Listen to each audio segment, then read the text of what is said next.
바울은 신약 성서에 포함된 총 13통의 편지를 남겼습니다. 그 서신들은 다음과 같은데요. 이 편지들이 어디서 누구에게 쓰였는지 하나씩 알아볼까요? 2차 전도 여행 당시입니다. 공격을 피해 쫓기듯 고린도에 도착한 바울은 충분히 가르침을 주지 못한 데살로니가가 너무나 걱정되었습니다. 그러던 중 돌아온 디모데에게 소식을 듣고서 데살로니가 전서를 쓰게 된 것이지요. 그리고 서신을 보냈음에도 나아지지 않자 다시 보낸 편지가 데살로니가 후서입니다. 3차 여행 당시 에베소에서 사역할 때에도 서신을 기록했는데요. 갈라디아 지방의 여러 교회들에 퍼져나가던 유대주의에 대하여 바울은 강한 권면을 담아 편지를 보냈습니다. 바로 갈라디아서입니다.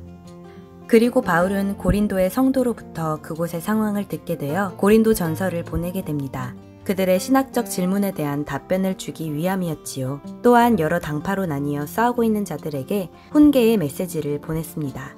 그런데 고린도 교회는 훈계를 온전히 받아들이지 않았습니다. 마게도냐에서 바울은 디도의 중재에 힘입어 고린도 방문 전 다시 펜을 들게 되는데요. 바울이 사도임을 부정하는 자들에게 반론하는 편지, 고린도 후서였지요. 고린도에 도착한 바울은 로마서를 기록하게 됩니다. 바울은 항상 로마 교회를 방문하길 원했는데요. 서로의 믿음을 격려하고 올바른 복음과 구원론을 알려주고자 이 편지를 쓴 것입니다. 3차 여행 후 로마 감옥에 갇혀 있을 당시입니다.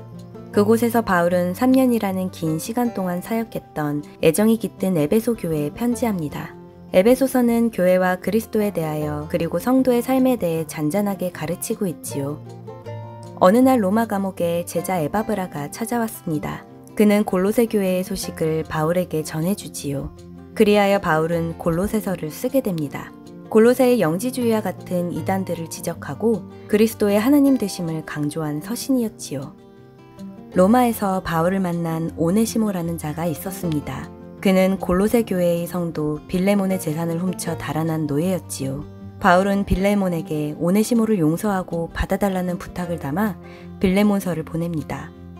수감생활 말기에는 바울에게 쓸 것들을 보내어 주었던 빌립보 교회에 감사를 담아 편지하는데요.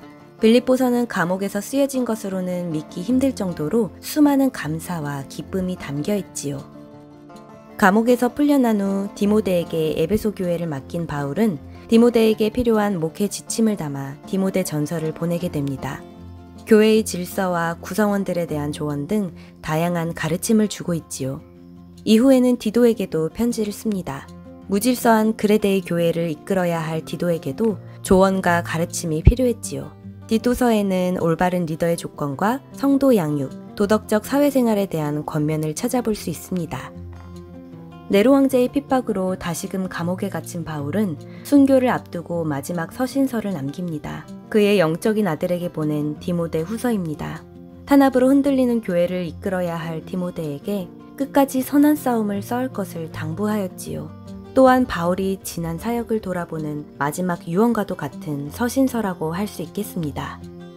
자, 이렇게 바울 서신의 순서와 기록 배경에 대해 살펴보았습니다. 한눈에 정리가 되셨나요? 서신서에 대한 더 깊은 이해로 통독과 말씀 묵상에 도움이 되셨기를 바랍니다.